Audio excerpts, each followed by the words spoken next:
Hey guys, I just want to make a quick disclaimer about this video. This video is very personal to me. It's a little bit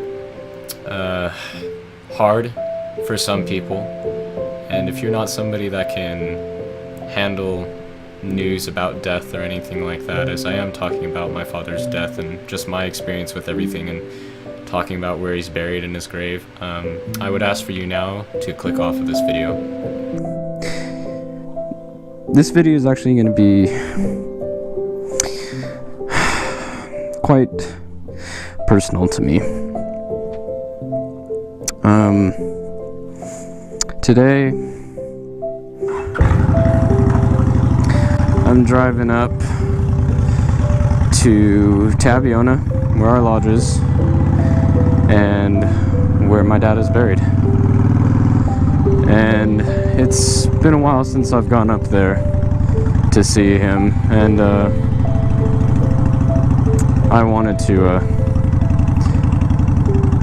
go see him today, and I feel like in a sense he's here with me right now on this bike ride, and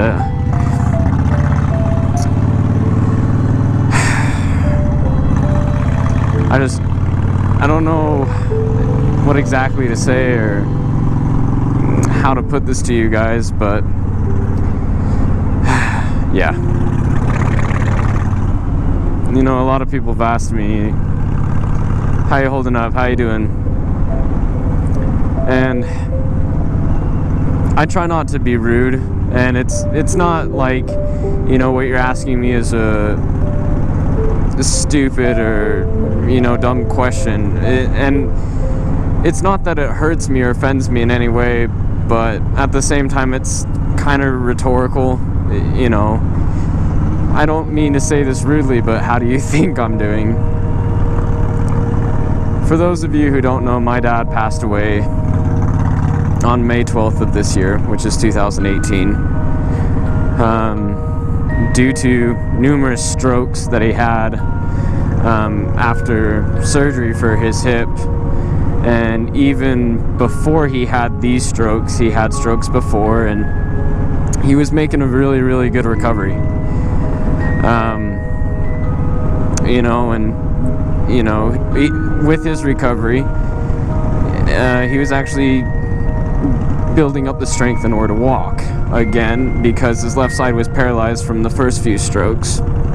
Pushed him too much, so it pulled his hip out of socket, if I remember correctly, and his bones were already pretty fragile at the time, and so it broke his hip in two different parts. So they said that they would, you know, they would do surgery on his hip and he'd be able to, you know, to walk again. Well, the surgery went really well, but during the surgery he had several other strokes. They don't know why, nobody understands why, and just nobody can really explain it. Everyone's still unsure of what happened, but he did survive. He made it through, but the only thing that was keeping him alive was a respirator, you know, a tube that was down his throat to keep his lungs pumping. And oh man, this is hard for me to talk about. Well, my mom called me Saturday when I was with my girlfriend, and I thought, you know, it was okay. It was just a checkup to let me know how Dad was doing. Well, they had told my mom that my dad was, Mom had called me to tell me that the doctor said that my dad was no longer there. He was, medically speaking, brain dead. And if he were to stay in the hospital on the lungs, on the respirator, and everything else, they would send him home eventually after maybe a year or so, but his life would be a vegetable, and the only thing he could ever do would be able to move his head back and forth and to move his eyes around. He wouldn't be able to talk, walk, poop, pee on his own, you know, all that stuff. And if you knew my dad, that was just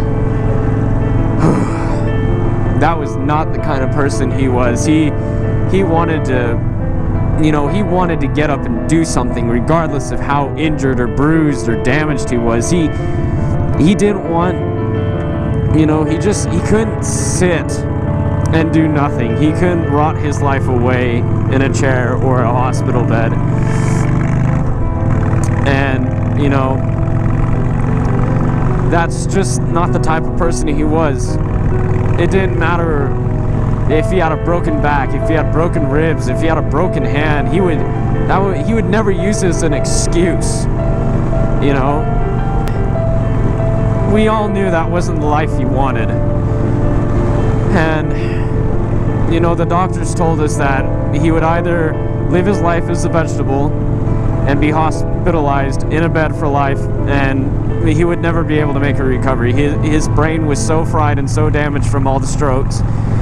They're just, even if he was looking at something, he wouldn't be able to understand that. And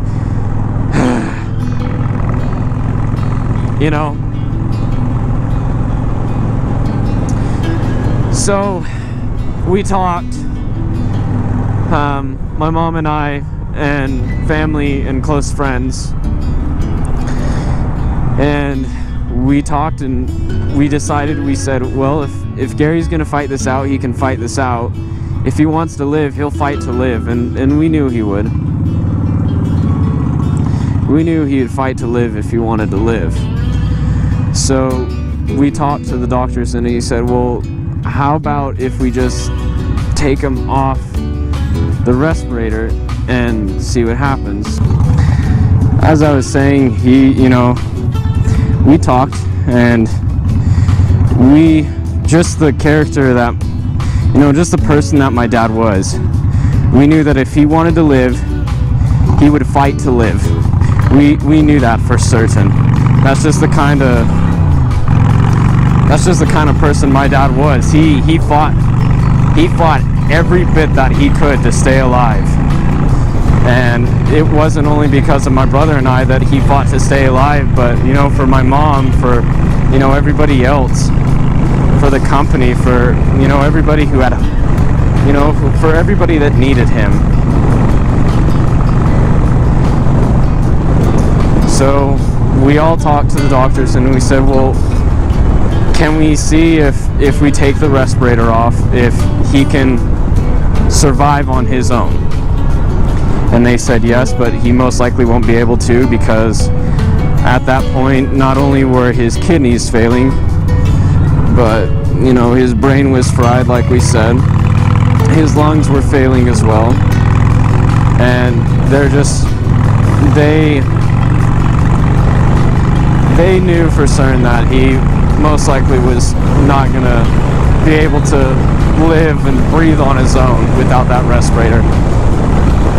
And I think we all knew that, but we also didn't want to just give up. We didn't want to lose hope. We felt like my dad was going to fight it through, that he would fight to live, because that's, my dad was like a cat with more than 9 lives. He had at least 99 lives, and each life he had 3 chances of it with. There's many times where my dad should have died, and we always thought he would go out with a bang, motorcycle accident, something crazy, I don't know.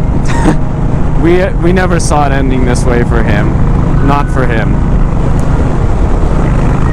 But anywho, we talked, and we all agreed that we would try and see, and the following day, we were all there, and my dad sort of came to, like, he sort of became conscious, and he just told my mom, he said, no more, let me go. And he was fighting to bite that tube off that was down his throat and everything. And after that, we all decided that, well, like we said again, if he was going to fight to live, he was going to fight to live. So we took it off, and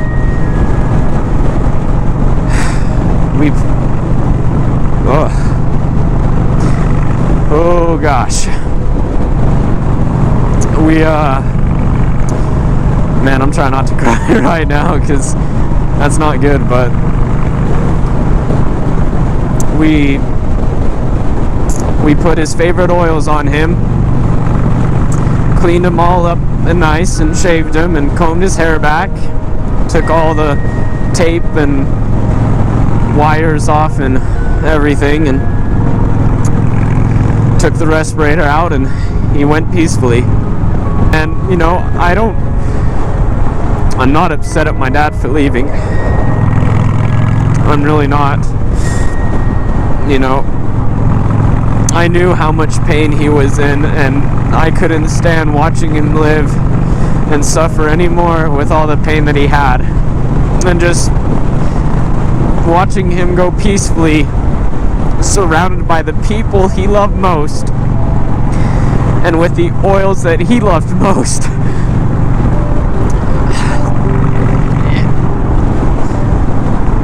It just, in a way, it made me feel okay about it, and it helped me a lot. And I can't thank my girlfriend enough for standing by me. She was there for the whole thing.